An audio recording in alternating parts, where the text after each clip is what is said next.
Funny Games is a 2007 psychological thriller film written and directed by Michael Haneke, and a remake of his own 1997 Austrian film of the same name. Naomi Watts, Tim Roth, Michael Pitt, and Brady Corbett star in the main roles.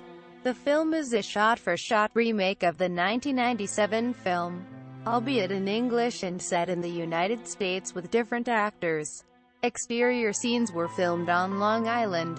The film is an international co-production of the United States, United Kingdom, France, Germany, and Italy. Haneke has stated that the film is a reflection and criticism of violence used in media. Plot: George and Ann Farber, their son Georgie, and their dog arrive at their lake house. Their next-door neighbor, Fred, is seen with two young men, Peter and Paul, who seem to be friends or relatives. They find Fred reacting somewhat awkwardly. Fred and Paul come over to help put the boat into the lake. Lucky, the dog, keeps barking at Paul, but George ignores it. After Fred and Paul leave, George and Georgie stay outside by the lake, tending to their boat. Georgie asks his father why Fred was behaving so strangely. While Ann is in the kitchen cooking, Peter comes by to borrow some eggs. Ann gives him the eggs but Peter drops them. Feeling a little annoyed, Ann gives him another 4 eggs and Peter takes off. Soon afterwards she hears Lucky barking and Peter and Paul show up together. They seem friendly, and they admire a golf club belonging to George. Paul asks her to try out one of the clubs outside and she approves. In the boat, George and Georgie hear Lucky is barking hysterically when suddenly the barking stops. Peter and Paul request more eggs, because the last ones also ended up broken. Ann becomes frustrated, but when George tries to force the men to leave, Peter breaks George's leg with a golf club. The two young men then take the family hostage. Ann tries to call for help on a cell phone, but finds it unusable because Peter had dropped it in the sink. Paul then guides Ann on a hunt to find the family's dog, which he has killed with George's golf club. When neighbors visit, Ann passes the two men off as friends. The family is forced to participate in a number of sadistic games in order to stay alive. Paul asks if George or Ann wants to bet that they will be alive by 9:00 in the morning, and says that he and Peter are betting they won't be.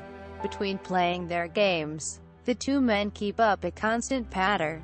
Paul frequently ridicules Peter's weight and lack of intelligence.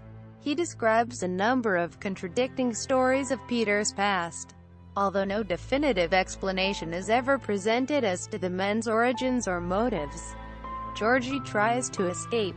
He attempts to climb a locked gate but changes his mind and goes to the neighbor's empty house. There he discovers that they have been killed. Georgie attempts to shoot Paul with a shotgun, but the gun fails to go off. Paul returns him to the living room, along with the shotgun. The men play a new game, saying whoever gets counted out will be shot. Georgie panics and makes a run for his life, which results in Peter shooting and killing him. Paul is a little annoyed that Peter didn't follow the rules of their game to the letter. George and Ann are grief-stricken, but they eventually resolve to survive. Ann is able to flee the house while George, with a broken leg, desperately tries to make a call on the malfunctioning phone. Ann struggles to find help, only to be recaptured by Peter and Paul, who return her to the house. After stabbing George, they attempt to force Ann to make a choice for her husband, between a painful, prolonged death with the knife or a quick death with the shotgun. Ann seizes the shotgun on the table in front of her and kills Peter. An enraged Paul grabs the shotgun and starts looking for the television remote.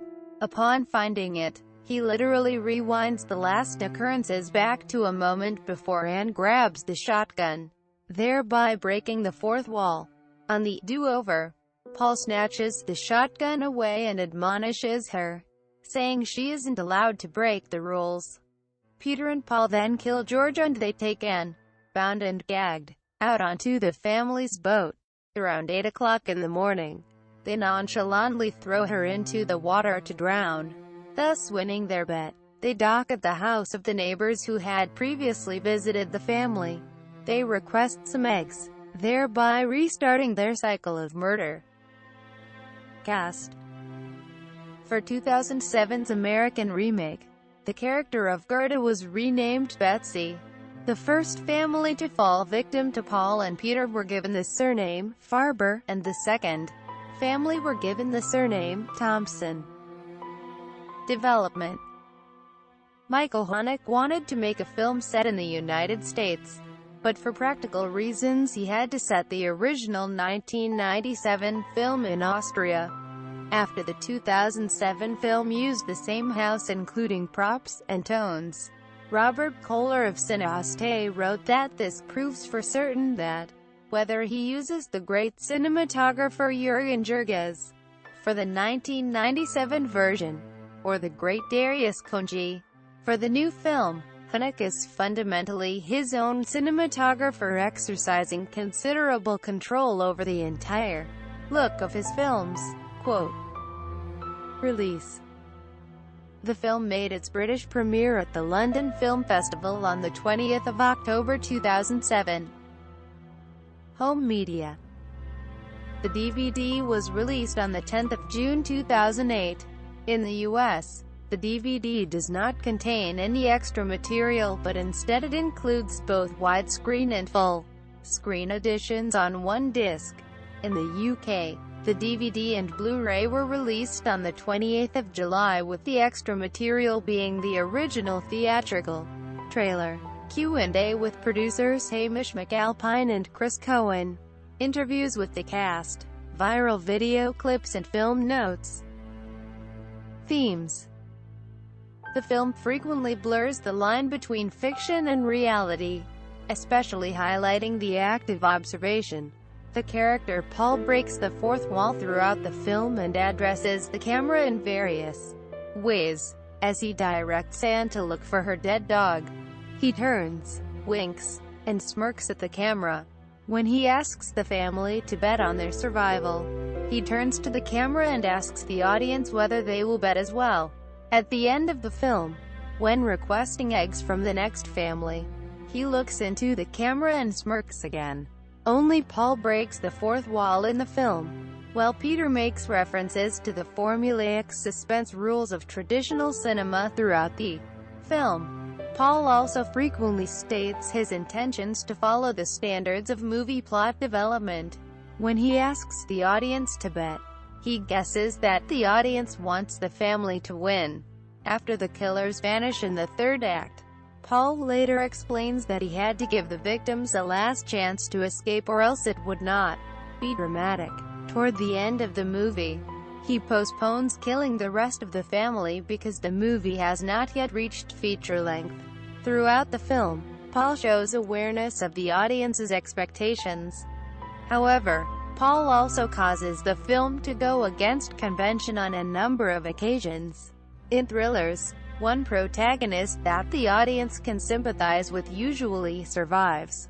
But here all three family members die. When Anne shoots Peter, as a possible start to a heroic escape for the family, Paul uses a remote control to rewind the film itself and prevent her action. After Georgie dies, Paul regrets killing him first because it goes against convention and limits the suspense for the rest of the film. At the end of the film, the murderers prevent Anne from using a knife in the boat to cut her bonds. An earlier close-up had pointed out the knife's location is a possible setup for a final act escape, but this becomes a red herring. At the end of the film, Paul again smirks triumphantly at the audience. As a self-aware character, he is able to go against the viewer's wishes and make himself the winner of the film. After killing Anne, Peter and Paul argue about the line between reality and fiction. Paul believes that a fiction that is observed is just as real as anything else. But Peter dismisses this idea. Unlike Paul, Peter never shows an awareness that he is in a film. Haneke states that the entire film was not intended to be a horror film. He says he wanted to make a message about violence in the media by making an incredibly violent, but otherwise pointless movie. He had written a short essay revealing how he felt on the issue, called Violence Plus Media. The essay is included as a chapter in the book A Companion to Michael Haneke. Critical reception. The film received mixed reviews from critics. The review aggregator Rotten Tomatoes reported that 52% of critics gave the film positive reviews, based on 139 reviews. Todd Gilchrist from IGN called the film unrelenting and brilliant. Funny Games is a truly great film. An incisive, artistic triumph that doubles as a remarkably thrilling and unique cinematic experience. Conversely, Joshua Rothkopf from Time Out New York called the film a sour project that defines anti-imaginative. The Chicago Sun-Times review of the 14th of March 2008 gave the film a mere half-star out of a possible 4.